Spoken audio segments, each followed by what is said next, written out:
শাকের মধ্যে পই, মাংসের মধ্যে চড়ই, আর মাছের মধ্যে হচ্ছে কই। তো আমি আজকে করব হচ্ছে তেল কই। কই মাছের কই কই কই আমি সরষা বাটা দিয়ে তেল কই। কে কে খাবে?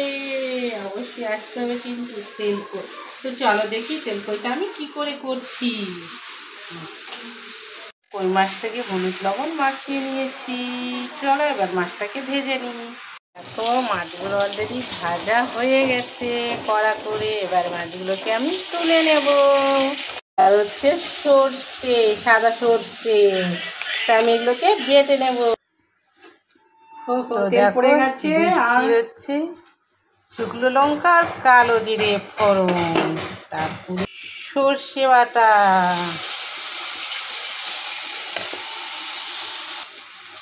একটু সামান্য হলুদ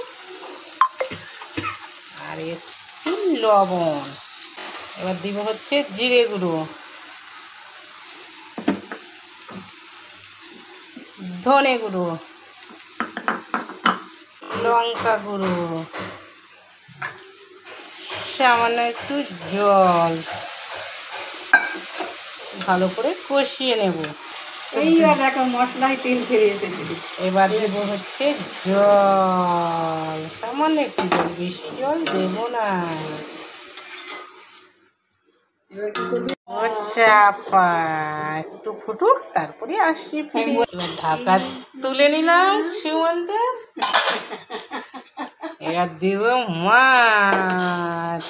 দাও দাও দাও, কি করে মাছ দিচ্ছে, দাও দাও দাও দাও দাও। আহা হা, জমে যাবে আজকে তেল তেল কই। কে কে খাবে তেল কই? একটু এবার দেবো হচ্ছে চিনি,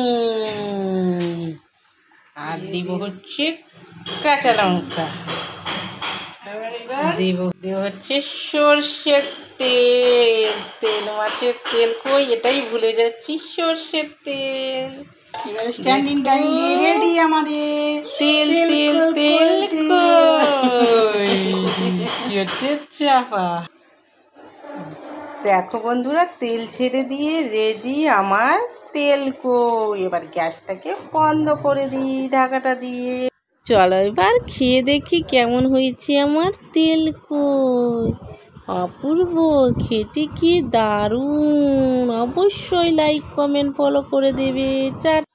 These brothers my guys, know that we fly, know that they ride or die.